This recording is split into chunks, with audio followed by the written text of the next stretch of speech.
So the first thing I'm gonna do, I have about 5 cloves of garlic here. I'm gonna grab one of them, and I like to season the pan with the garlic clove. I've got about 2 teaspoons of chili flakes, depending on how spicy you like your sauce, more or less. And we're gonna toast these up for just a minute or 2. You're gonna know when they're ready because they will release their aromas, so you'll start to smell the strong smell of the chili flakes. The next thing we're gonna do is add our olive oil, and I just eyeball it. Those chili flakes are going to season your olive oil, the garlic in the pan. It's already starting to do your layers and layers of flavor. I have 2 teaspoons of tomato paste, actually 2 tablespoons. This is the way my Nana used to make her sauce. This was like the fundamental secret recipe. You always want to brown your tomato paste before you do anything else. So it's gonna take a couple of minutes. You want it to just kind of brown. So we're gonna add our onion.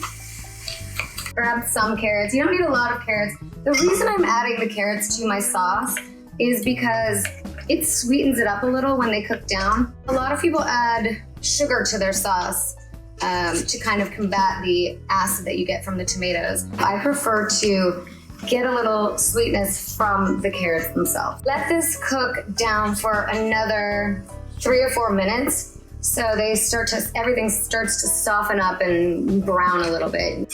I'm gonna add about a cup of wine, and I am using a Chianti Classico. The reason I'm using this particular wine is because, we're making an Italian marinara sauce. This is an Italian wine. It lends itself perfectly to the sauce. It's a light-bodied wine. It's also what I'm gonna drink with the pasta, so I like to cook with the wine I am going to drink. It marries everything together perfectly.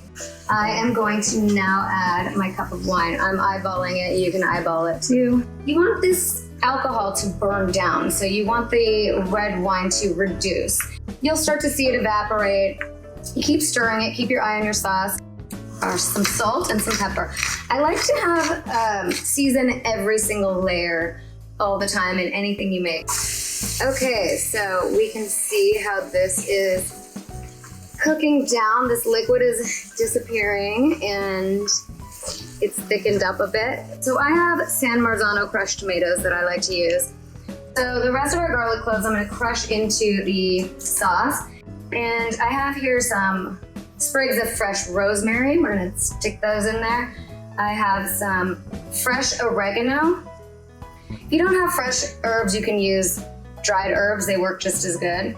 And then I have some thyme. So I also have a handful of basil. I'm gonna tear it a little bit and stick some of that in there. I have salted this pasta water very, very liberally. That is where you're gonna get a lot of flavor that goes into your sauce. I like to use a little less salt in the sauce because I heavily salt the pasta water.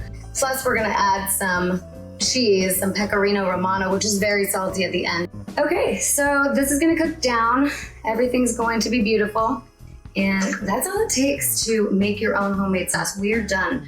The first thing I like to do when I drain the pasta while it's hot is shave some pecorino romano cheese or Parmesan. I like pecorino romano. So I like to shave a bit into the pasta right after it's been drained.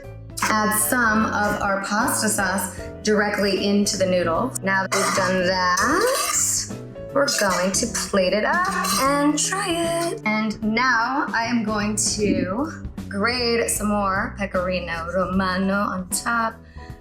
Ooh, it's like snow on your pasta. Yum. So you just top it off with a little bit of your fresh basil.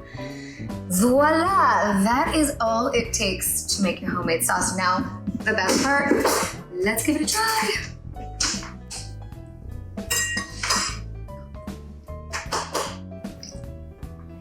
It's so good. You have to make your own sauce at home. I promise you, you'll never buy the store-bought kind again.